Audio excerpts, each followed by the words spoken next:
А зачем листья убирать? Потому что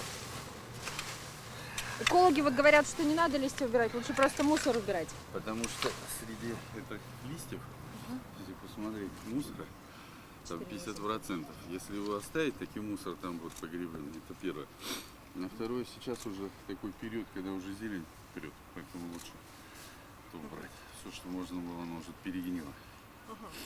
Недавно к нам приезжал топовый блогер Илья Варламов. Читали, наверное, этот пост «Хороший, плохой Сыктывкар»? Не читал, но слышал. Ну, слышали, да? Так вот, он в нем утверждает, что, в принципе, самая большая беда Сыктывкара — это люди равнодушные, которые в некоторых местах ведут себя как свиньи, все время как бы мусорят. Вот, на ваш взгляд, у нас... Абсолютно солидарен с ним. Собственно, всегда об этом и говорил, что никакие диверсанты в Сыктывкар не приезжают, чтобы нагадить в течение года.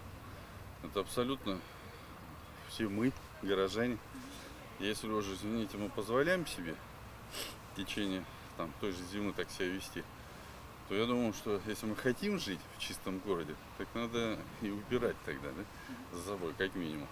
И поэтому считаю, что вот эта традиция субботника, она в первую очередь хороша тем, что это не идеология какая-то, а просто стремление убраться вокруг себя, чтобы самому комфортно себя чувствовать в родном городе. И в этом смысле я считаю, что вот этот блогер очень хорошее дело делает. Потому что он пытается тем самым расшевелить чувство, так сказать, протеста и гордости, или как, вопреки, что ли, да, тому, что читают неприятности о себе среди людей. Потому что действительно все самые страшные вещи, они совершаются с ведома равнодушных людей. Вот здесь та же самая ситуация. Сегодня у вас фронт работы отсюда и до обеда. У нас есть участок, который мы согласовали с городской администрацией, который нам поручен убрать. Соответственно, как только уберем, так и будем считать, что выполнили свою задачу на сегодня.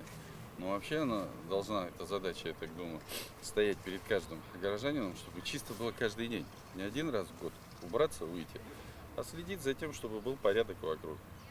Если мы видим, что рядом кто-то гадит, и не берем его за руку, то тогда возмущаться по поводу того, что вокруг грязь, наверное, просто несерьезно.